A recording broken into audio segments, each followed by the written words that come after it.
The Biden administration, which heads to the Supreme Court tomorrow to defend its student debt relief plan that could help more than 40 million Americans. This is a group of 6 Republican-led states are now fighting to block it. They're calling it expensive, illegal, and unfair. A big issue, and senior Washington reporter Devin Dwyer covers the court, and he joins us now with more on what you need to know. Hey, Devin. Hey guys, good afternoon. That $430 billion plan to cancel federal student loans for millions of Americans has certainly stirred up a lot of debate, but whether it will survive could come down to one state's claim that financial relief for its residents will do more harm than good. The bid to block federal student loan forgiveness for millions of American graduates could hinge entirely on the state of Missouri. Anna Bain is one of nearly 500,000 Missourians who has debt relief on the line. I spend a lot of time worrying about how I'm going to pay that money back. The sophomore journalism major recently applied to have some of her $12,000 in student loans forgiven by the federal government. Why is it that you think that the government should pick up that tab? It is a fair point to raise. I think that everyone has a right to say how their taxes are being spent. I feel like taxes are for the greater good, and this is for the greater good.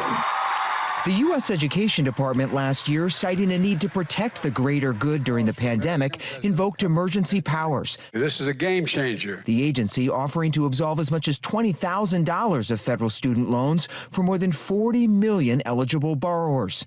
But the plan's $430 billion price tag didn't sit well with Republicans in 6 states, who saw it as a bailout exclusive to college students. It's unfair to people who paid off their loans. It's unfair to people who didn't take out loans. Missouri's then Attorney General Eric Schmitt sued to stop it. How is federal debt relief for almost 500,000 Missourians? How does that hurt Missouri? Isn't it good for Missouri?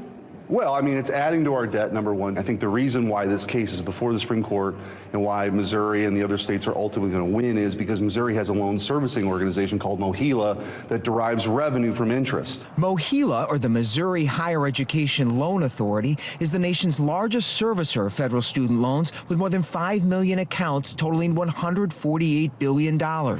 Missouri's new Attorney General says forgiving those loans would mean less money for MOHELA and, in turn, fewer benefits for Missouri. The court has identified it as a public entity that administers student loans and provides college assistance programs for people across the state of Missouri. And so the state has an interest in it. He says the most direct financial interest is a state law requiring MOHELA to pay $350 million to help fund improvements to state colleges and universities.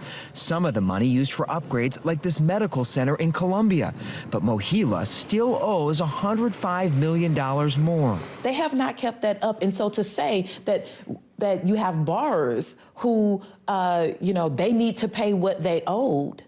Well, MOHELA does not pay what they owe. Missouri Congresswoman Cori Bush says the company is being used as a pawn. MOHELA was created by the state, but they are not a part of the state. MOHELA, which did not respond to a request for comment or an interview, is notably not challenging the Biden loan forgiveness plan.